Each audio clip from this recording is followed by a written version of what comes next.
Alors, on va prendre le niveau 2. Et puis là-dedans, on va choisir tous les matériaux.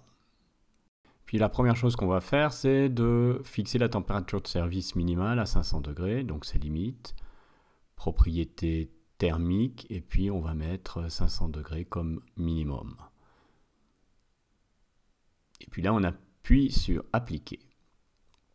Maintenant, on va faire la carte. On voit déjà qu'il y a 23 matériaux à la place des 100 qu'il y avait au début. Ça, c'est le tri qu'on a fait.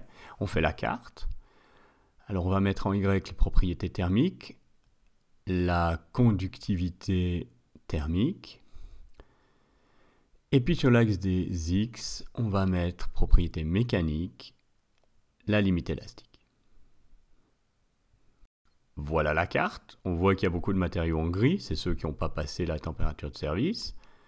On va les enlever. Et puis, on va se recentrer sur les matériaux qui nous restent. On va donc faire une pente de -1. C'est l'indice de performance pour augmenter Q. Et je la dessine ici.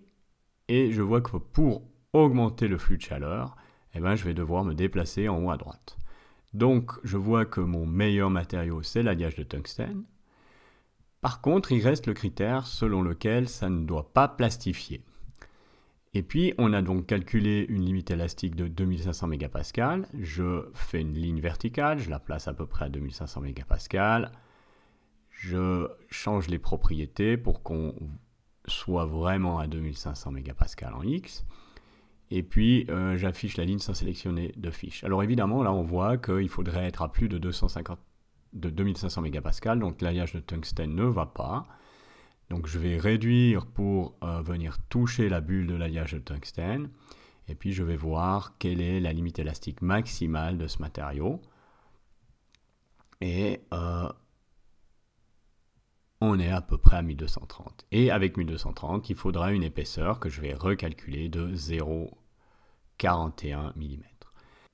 Alors, l'acier faiblement allié semble être un bon candidat parce qu'on a une plus haute limite élastique, à peu près 1600 mégapascales. Mais si vous refaites le calcul d'épaisseur, vous trouverez à peu près 0,3 mm. Et le flux, malgré tout ça, sera à peu près 30% inférieur à celui qu'on pourra avoir avec l'alliage de tungstène.